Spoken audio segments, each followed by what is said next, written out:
Hi guys, I am sweating right now. I'm just nervous to film this video. I said I was going to film this in January and we are now in April and I've just been putting this off, but I'm just going to take a deep breath.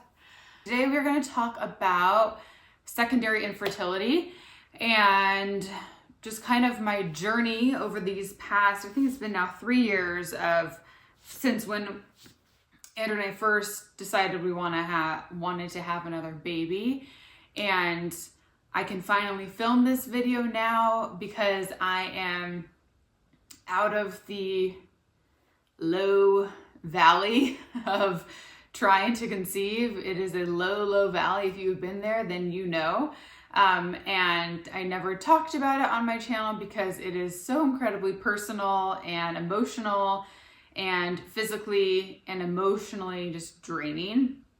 And so that was just something that I kind of pushed back for a really long time. And I didn't realize that my channel is definitely a spot where I feel like it is cathartic to just let things out. This is where I shared about my postpartum journey with Owen. And I think that really helped kind of bring me some closure and talk it out. And I was talking to Andrew a lot about this and he's like, maybe this will help you in some way. And my channel has always been the goal is to be a place where I can share my experiences to help any of you feel less alone, like you're talking to a friend. And I feel like I can share all this, ironically, on my channel more than in my real life. A lot of my friends know that we were trying to get pregnant again, but it wasn't for a really long time that we even shared that with our friends and family. So yeah, today we're gonna be talking about just from when we decided we wanted another child to the trying process, things that I did to kind of help figure out what was going on and how I worked through everything and where I'm at now. I hope this video comes across in the way I want it to. It is a video that I've put off too because there are so many people out there going through this who maybe don't even have children in the first place and they're just wanting one child. And for those people, I do not know what that feels like. I'm sure it is the most horrible feeling, just what an absolute heartbreak that must be. So that's a reason why I've kind of been hesitant to share this because we already have 3 children.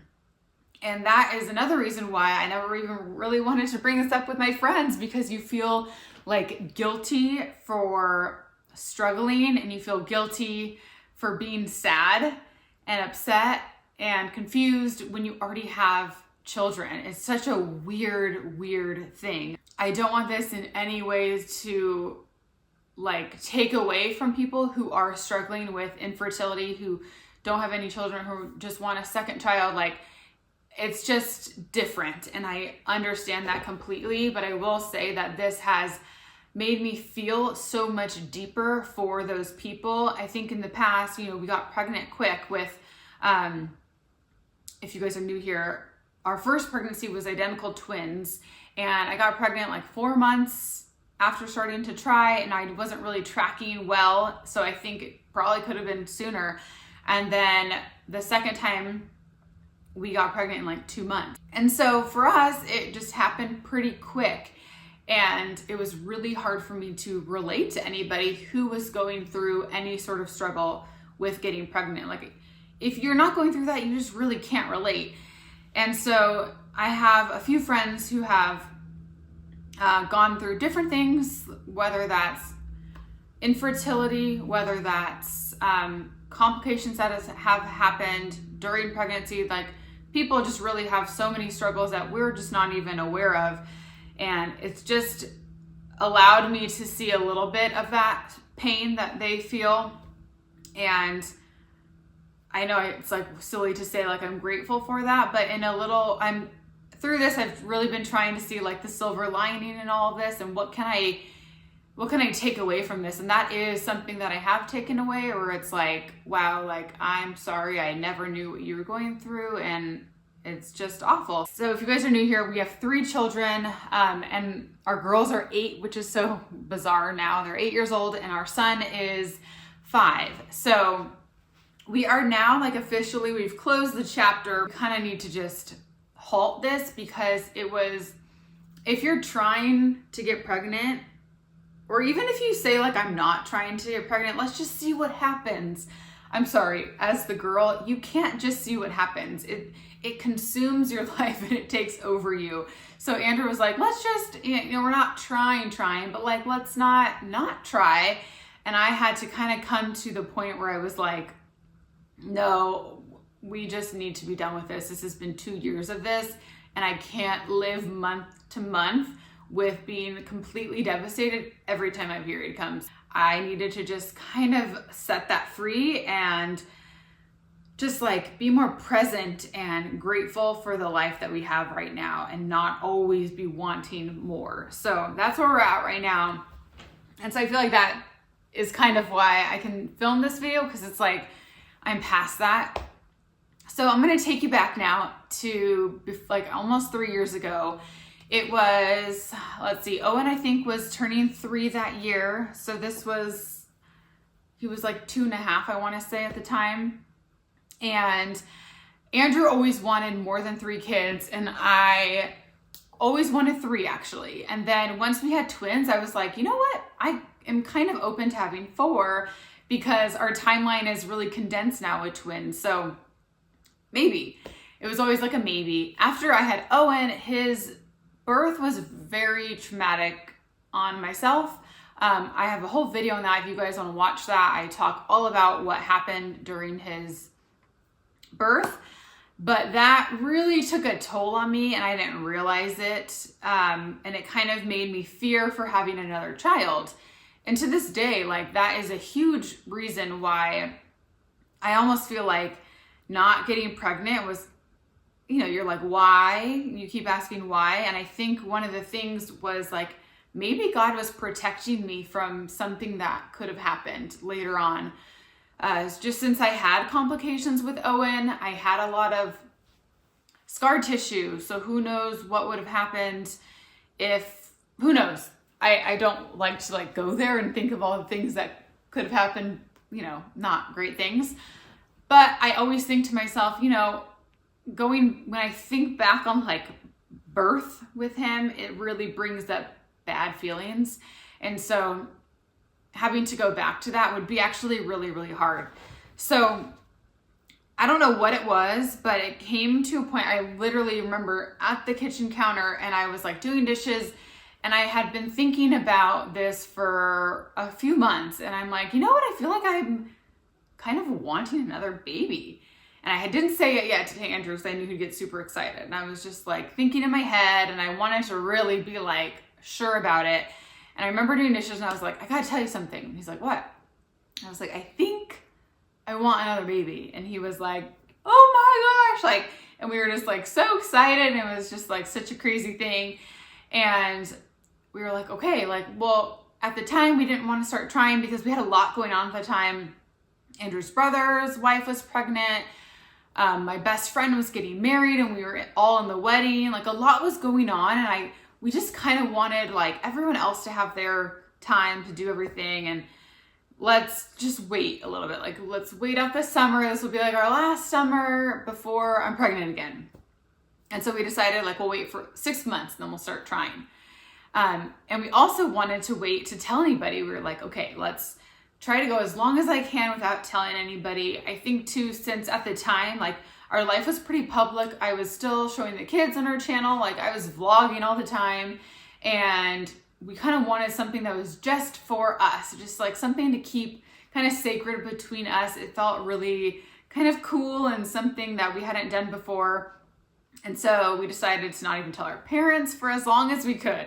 And so in our head, we'd get pregnant in like September, and then we'd tell our family in December. Like I had something all planned out for Christmas time and what I'd get our families, and it was never an option of not getting pregnant. It was just like, when we plan it to happen, it will happen kind of thing. So Christmas comes, not pregnant. Next year happens. We're literally like planning out trips like around when I'm being pregnant, like crazy. I just like when I'm trying to get pregnant, like I'm literally planning everything. So then we're like I think, yeah, it's been 6 months. And I remember saying to a friend, like, are you going to go to a doctor? Like to see if anything's wrong. And I remember that really like offending me. And I was like, like she thinks something's wrong. And it's funny too, because before we started trying, Andrew and I like said to each other, okay, like let's just be casual about this. If it happens, it happens. If it doesn't, it doesn't. Like either way, we have a great family. Like this does not, like we don't have to do this. But when you are trying to get pregnant, at least for myself, if you're this way, please let me know so I don't feel alone. It consumes my every thought of every day. I was taking ovulation tests. I'm taking pregnancy tests. The second I can possibly be pregnant, I'm paying attention to every little tinge in my body, a headache. I'm writing down, like I am over the top. And so then when you're doing this every month, it's just hard to like literally like be in the real world because you can't think about anything else. I don't think I necessarily told Andrew how into it I was because I didn't want to like it to be a stressful thing since we weren't getting pregnant, but obviously I knew it was taking a toll on him as well. And so it got to the point then where I was like, okay, wait, maybe something is wrong with me? Like, what if I should like get checked? You know, because then you're kind of like worrying, like, I got pregnant fine before, what's going on now? Like, has something changed? And then I was like, well, maybe from my past pregnancies, something happened internally, I don't know. And so I think it was about a year after trying, maybe a little under a year. That's when I did all of my hormone tests. If you guys remember, I did share that on my channel. I didn't necessarily say why, but it was because I wasn't getting pregnant. I was just like talking about how, you know, it was a great test to do no matter what, and I probably will do them again, but they tested all my vitamins, my minerals, my hormones, like literally everything. I did a stool test, I did blood work, I did so many different panels, and it was so awesome. I was kind of hoping for like, this is what's going on, and even the lady I went to, she specializes in fertility too, and the hard thing was I have no symptoms. I have nothing that I can say, maybe it's because of this. Like I was healthy. I was probably the healthiest, honestly, I'd been ever. So that was why it was kind of confusing. So we did all these tests. My hormones came back fine. Like everything was normal, which is great, but also you're like kind of wanting something to be wrong. So then you can just fix it.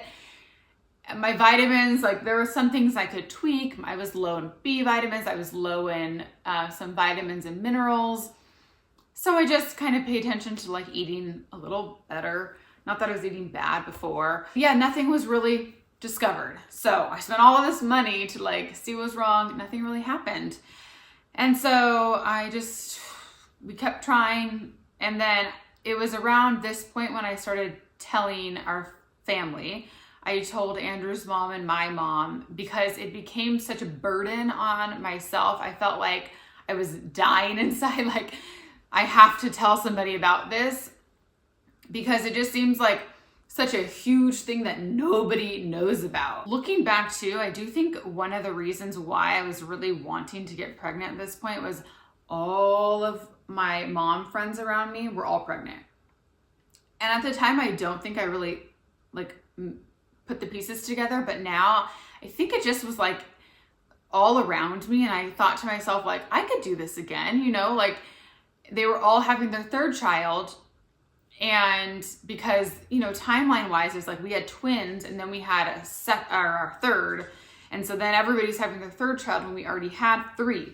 So it just was like the natural progression. So everybody around me was pregnant. So I think looking back, like it just kind of like, I felt a little out of the loop with all my friends. I don't know where, I was talking to somebody then and they were talking about scar tissue and they were like, oh yeah, my sister went to this person and she massages, she's actually a physical therapist, she works with scar tissue specifically for infertility and it really helps to break up the scar tissue, and my sister got pregnant after, and I was like, whoa, like it was like such a new concept to me.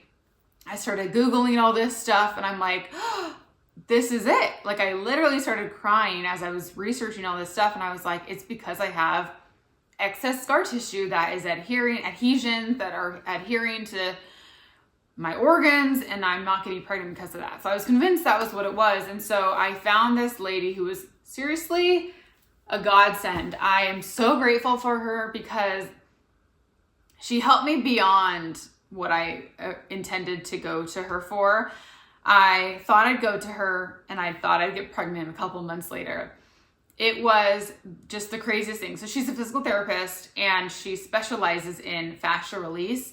And my first appointment was 2 hours long. If you guys can find somebody like this, like, I highly recommend it. She does stuff just beyond infertility, like with other things going on in your body. But basically she like went over my whole body and then focused on the area that was of concern, which was like my uterus. And she does a scar release. So she'll go to your scar and kind of put pressure on it. And before the appointment, she says, like, just like warning you, sometimes people feel like when I hit certain areas of the body, you might feel emotions come up, and you might, like, of certain areas of trauma. And I was just kind of like, okay, that seems like a little woo-woo. Like, I don't really cry that much. I'm sure I'll be fine.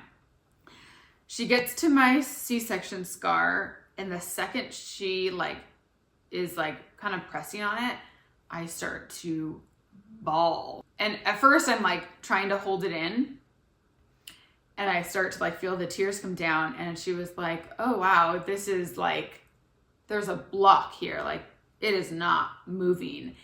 And I'm like, sorry, I think I need to cry. And she's like, oh my gosh, like, let it out. It is okay. This is natural. This is healthy. Like, you need to let this out. Like, clearly you have been harboring all these feelings, and this is where it stems from. And it was like the craziest release of emotions that I felt. And as I'm laying there, I felt myself just praying, being like, God, regardless of if we have another child, like, thank you for letting me, like, I instantly went back to my births, and it was like allowing my body to process it all and accept what happened and like heal from it.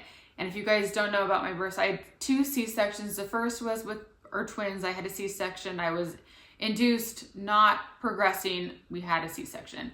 With Owen, it was an induction because I was 41 weeks. My body went into labor on its own. I was trying to have a VBAC, and it was like so exciting. Like, I'm pushing, I'm out of 10, and he was not coming out. They tried to use the vacuum on him. And I had to have an emergency C-section with him, which led to, I had a lot of excess scar tissue. They nicked my bladder during the C-section. So then I had to have a catheter coming home. It was just a lot. And it was not what I thought my births would be like. Like, you know, you want to be that mom that has these beautiful births. You're holding your baby. It's just like bliss. Like, I never got that. And so I kept thinking, like, this 4th baby would be like my redemption. Like, I would be at peace finally, and it would be like something that I never had before. And as I was laying there in this office, it made me realize that it is okay that I didn't have a birth that I planned on having. Like, those were what was going to happen, and God knew that all along. Like, that was going to be my story for our children. And it's okay that it wasn't perfect. Like, life is not perfect. And it just really was such a crazy, like, awakening experience of just letting go of everything. And I swear, okay, so I used to have so much bloat in that area. After I went to this lady like 3 times.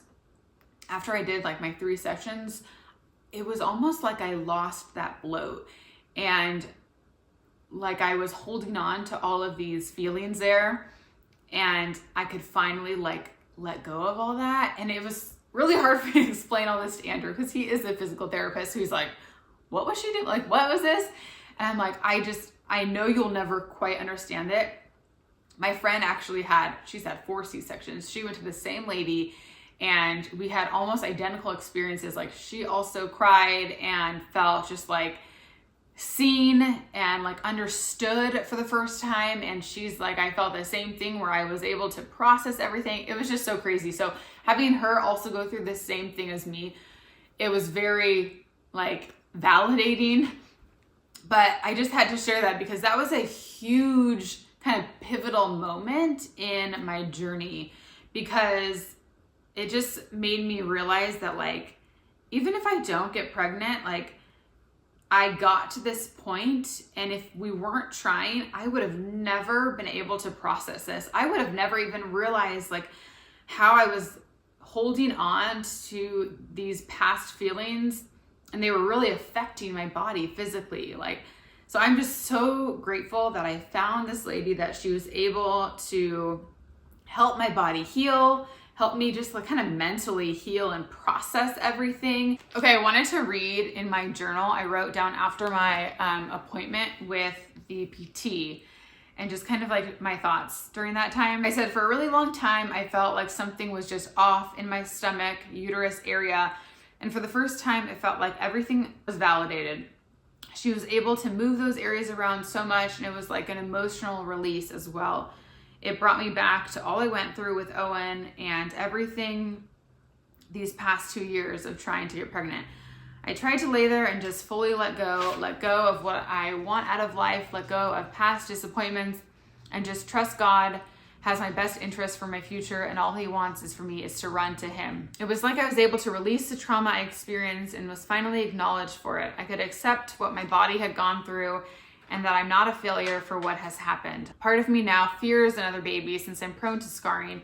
Maybe God is protecting me now and has led me down this path to heal me physically and emotionally. That's hard to read. That just, it is sad, because I think in my VBAC with Owen, like even my title of my video, it's called Failed VBAC. And I think I felt like my body was like a failure for not having a vaginal birth. Like that was what I kept holding on to. It was like, you couldn't do it. And I remember laying there in my appointment, like praying about that, being like, you are not a failure. Like, you have given birth in your own way, and you still gave birth to your babies. It might not have been that way, but it was out another way. And you also experienced a lot of other things. I called a friend who had different struggles with children and pregnancies, but I knew that they weren't having any more kids, and I knew she wanted more kids. And I was like, how are you coping with this? What got you through? And she said, just for me, it was surrendering to God, and realizing that my plan is not his plan. And maybe I'm not like seeing it right now, but I need to just trust in this, and that I don't know all the answers. And I remember when she was talking to me, like I remember hearing it and thinking, okay, yeah, this is what I need to do. But it was so hard to actually do it. Like, it was so hard for me to actually surrender. Like, that is really, really hard when you are the type of person who wants to be in control of your life. And I was doing so many devotionals, and I was in my Bible all the time, just like really trying so hard to get there. And it was hard for me. I couldn't get there. Like, I was telling myself, you need to surrender, you need to let go of this, but I couldn't. So then I was having these appointments with the PT. I also scheduled an appointment with my OB, because I was thinking, maybe my OB can really see what's going on. And that's my mom and Andrew's mom were saying, they're like, go to your OB and take a look. So I did that.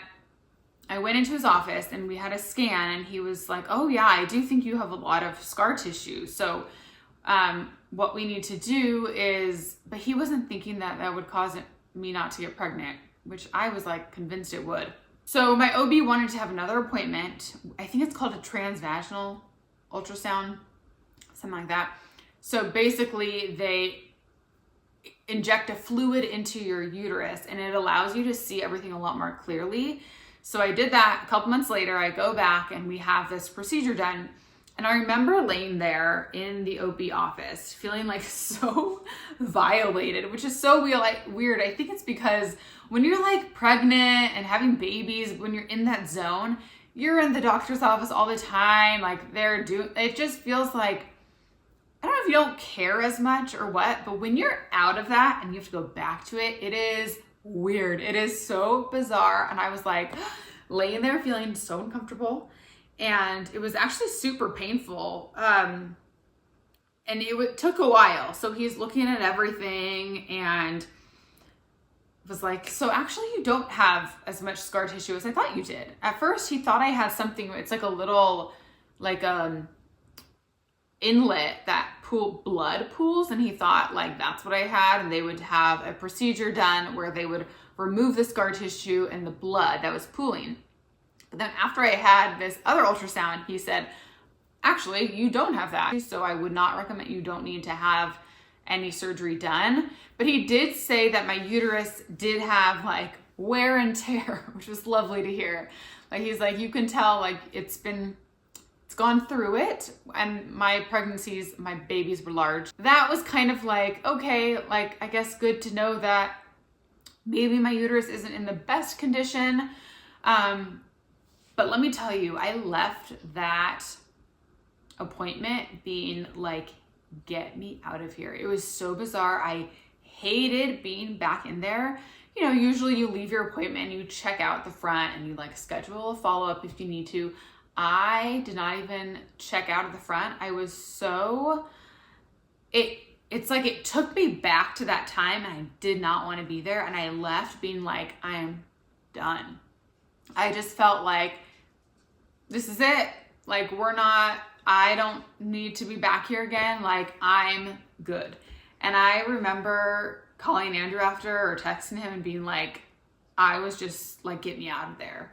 It was just really weird. And I think that kind of gave me closure. Like, okay, we've seen everything internally. And also Andrew and I had said, and then, and also my OB was like, okay, the next step is for your husband to get checked out.